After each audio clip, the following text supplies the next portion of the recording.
a standard body weight dip is very, very challenging for most women. Guys are usually more apt to have that movement down, but it's not a movement I self personally can crank out sets of tons of reps with. So the options I've been giving y'all are a standard dip. So I've got a dip bars easily to move around here in the gym. So basic dip. So when using these bars, you got to keep the legs bent. If you've got a standard rack attachment that allows you to do dips, great, awesome. But that's the base movement. If we need to make it easier, so if we need to regress the movement, in your alternative exercises that's linked to this exercise, you'll notice we'll have a band assisted dip. So using this setup, the band's gonna go beneath my knees or against my shins, and that gives me a little assistance out of the bottom to do the dip. So that's a regression.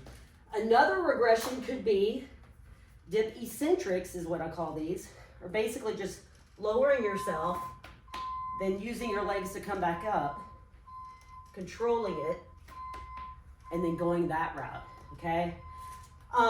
One more regression on the dip itself would be a foot assisted dip. So you would just keep the balls of your feet right there. If you've got a different setup, you can rig it a different way too, but just using those legs to be able to kind of push you up out of the dip and assist the upper body with that dip movement. So those are dip regressions.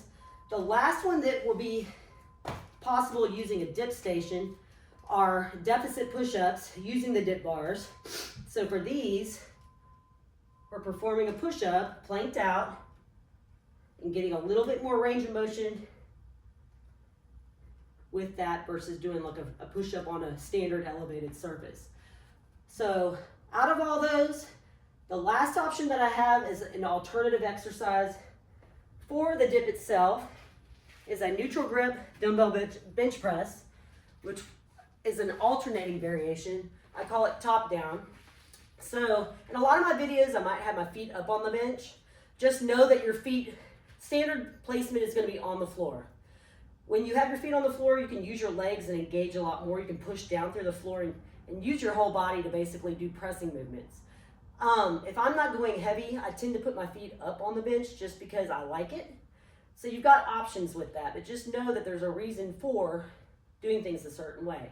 So with a top-down bench press, we're going neutral grip, so palms are facing in the entire time. So you're gonna keep one dumbbell up while the other goes down and up, and then we're gonna alternate. So we're working from the top down